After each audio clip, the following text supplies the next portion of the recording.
నీ చీకటి పోవాలి, వెలుగు రావాలి.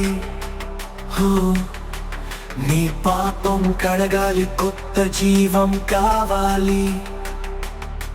ప్రభు దారి చూపిస్తాడు, ఆశను ఇస్తాడు, నీ హృదయం మారుస్తాడు, నీకు ప్రేమను ఇస్తాడు. ఈ రిపెంట్ కాన్ఫరెన్స్ దేని కొరకు? ఒక నూతన ప్రారంభం కొరకు. మీలో ఎంతోమంది మీరు తెలియజేసిన ప్రార్థన భారాలను బట్టి ఎంతో భారముతో దేవుని సన్నిధిలో ఏం చేయాలి, ఎందుకంటే ఎంతోమంది ఉన్న సమస్యలు, పోరాటాలు, మీరు సతమతమవుతున్న విషయాలు చూసినప్పుడు వాట్ కెన్ బి డన్, ఏం చేద్దాం అన్నదప్పుడు ఒకటేనండి, మీరు ప్రార్థన చేయాలి. మీరు ప్రార్థన చేసే అవకాశం కలిగజేయాలన్న ఆశతో మన పాపాలు, మన లోపములు, మన అజ్ఞానాన్ని, మన పొరపాట్లు దేవుని సన్నిధిలో ఒప్పుకుని ప్రార్థన చేస్తే, దేవుని ప్రజలమైన మనము, ఆయన పేరు పెట్టబడిన మనము తగ్గించుకుని ప్రార్థన చేస్తే దేవుడు నిశ్చయంగా కార్యం జరిగిస్తాడు, ఒక నూతన ప్రారంభిస్తాడన్న ఆశతో ఈ రిపెంట్ కాన్ఫరెన్స్ ఆర్గనైజ్ చేయబడింది.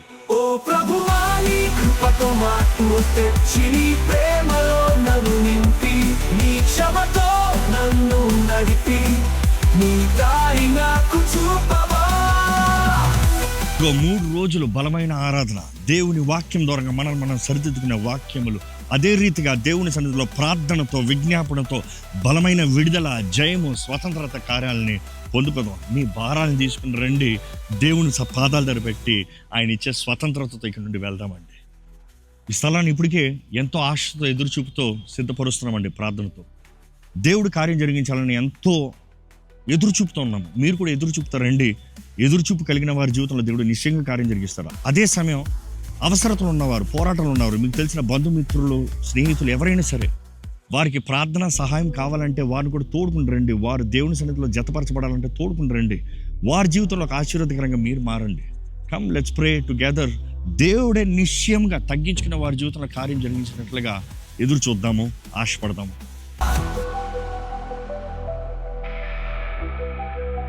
పిలుపు స్పష్టంగా ఉంది, ఆహ్వానం మీ ముందుంది. ఇదిగో ఇదే సమయం.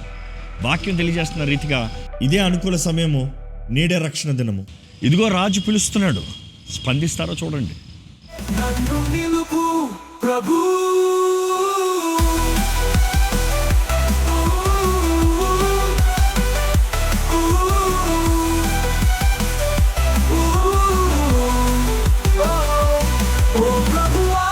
కృపతో మార్పు తెచ్చి, నీ ప్రేమలో నన్ను నింపి, నీ క్షమతో నన్ను నడిపి, నీ దారి నాకు చూపవా.